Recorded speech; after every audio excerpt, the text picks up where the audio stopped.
Thank you. And thank you, Jim Browdy. I was very tempted to also email everyone your cell phone number tonight. But in the wise words of my table mate, Arthur Siegel, he just said, John, just let him win. So I'm going to let you win. But thank you, Jim, honestly, for being here and for being such a supporter of our work. Good evening, everyone. I'm John Spack. I'm the Executive Director of Discovering Justice, and I'm so grateful to be here with all of you. Thank you. And grateful to be here with all of you to celebrate civic education, and of course, our incredible honorees, former Governor and former First Lady, Deval and Diane Patrick. So, there's a couple times I'm going to maybe ask some groups of people to stand, so bear with me. How many people in this room have ever volunteered or attended our Stand Up for Your Rights or mock trial program? As a judge, kids coming to your law firm, as a juror, coming as a guest. Stand up if you've ever been to one of the evening events here at the Moakley Courthouse. Raise your hands if you want. Amazing. Amazing. Thank you. You can be seated. Incredible. These signature programs that support students from Boston middle schools to work with volunteer attorneys and in fact become attorneys and try cases before judges here in this amazing courthouse. The program is now in its 18th year, and nearly 3,500 students and over 340 law firm teams have participated. So thank you, all of you who have participated, and I really want to give a very special thank you to Wilmer Hale, who has been here from the beginning, and especially Jack Regan, I see you, Jack, who's a former trustee and is a founding father of Discovering Justice as an organization. All right, so let's try this again. Stand up, raise your hand. How many of you in this room have ever visited a classroom where we're teaching kindergarten through 8th grade, Lawrence, Lowell, elsewhere, to see our Children Discovering Justice curriculum in action? Raise your hand, stand up. Thank you. It's great. But that's just a few of you. And that's okay, because it's not a huge volunteer program where we bring people to schools. But this is a lesser-known story of Discovering Justice's impact in schools and districts across the Commonwealth. And yet our curriculum is meeting tremendous needs in our state.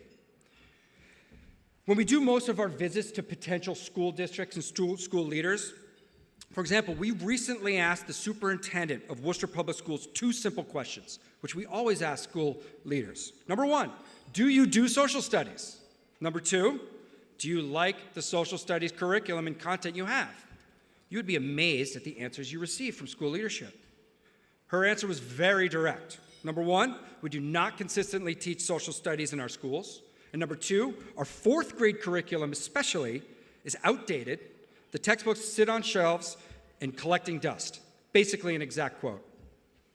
After learning about our dynamic and experiential approach, she decided she wants Discovering Justice curriculum as her social studies curriculum for all 65 4th grade classrooms, which is over 1,800 students, and that's just in Worcester alone.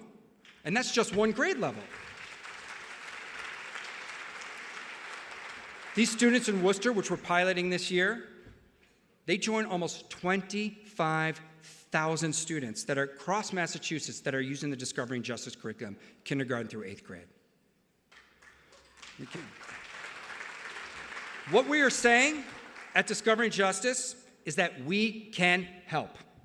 We must bring high-quality civics-focused social studies curriculum directly to classrooms because civic education shapes our future and our democracy.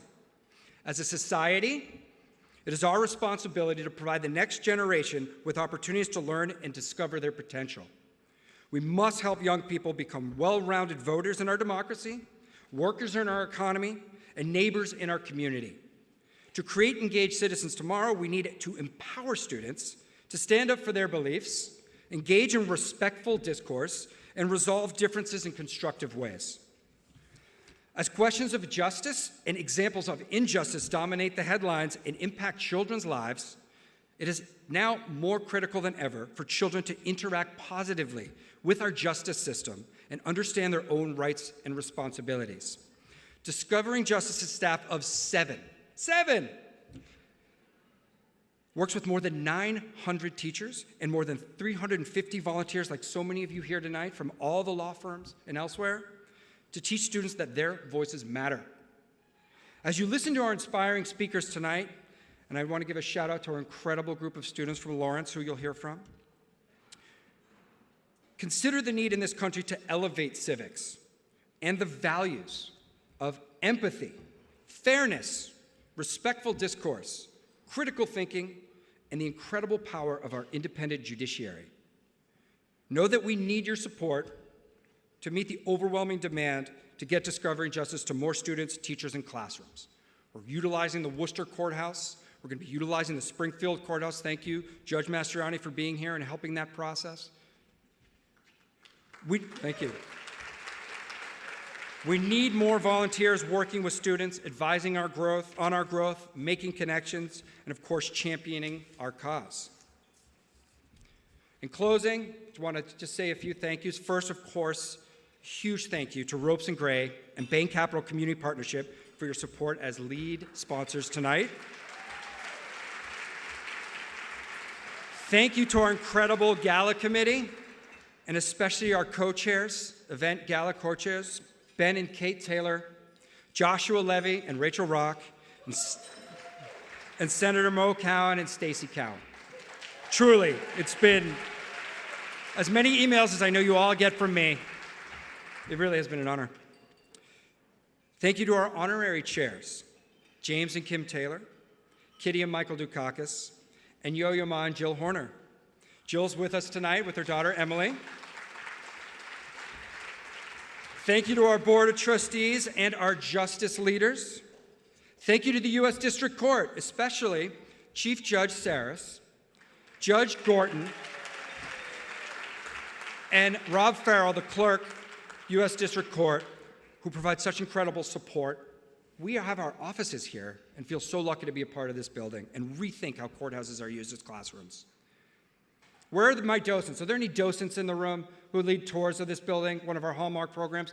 Thank you. I know some of them are over there. Thank you for just the tireless hours and years for leading our programming. Just want to recognize some other folks in the room. City Councilor Tito Jackson is with us. Thank you. City Councilor Matt O'Malley is here or had been here at some point. Boston Public Schools Superintendent Tommy Chang and Managing Director and Senior Advisor of External Affairs, Makiba McCreary, is here. And get this, Boston Public Schools has done this amazing collaborative pilot with us, with Natasha Scott, who runs the head of social studies, where we're piloting integration of our curriculum with their kindergarten curriculum. We are now going to pilot a first ever kindergarten field trip to this courthouse based on this book, Three Little Pigs, from the wolf's perspective. The true story of the Three Little Pigs is going to be a semi-mock trial for kindergartners that Boston Public Schools will be piloting here and hopefully in Worcester and Springfield as well. Ron Dorsey, I saw you here today, Chief Education, Mayor's Office. Thank you for being here. Dan Coe, Chief of Staff of the Mayor's Office. Thank you. John Barros, of course. So lastly, it is my honor to call Deb Bernbach, our board chair, to the stage. Deb, who is terming off as chair within the year, has been such an anchor of leadership for this organization. So much of our success in the recent years is so largely due to her passion, her energy, and generosity. Thank you, Deb. Thank you.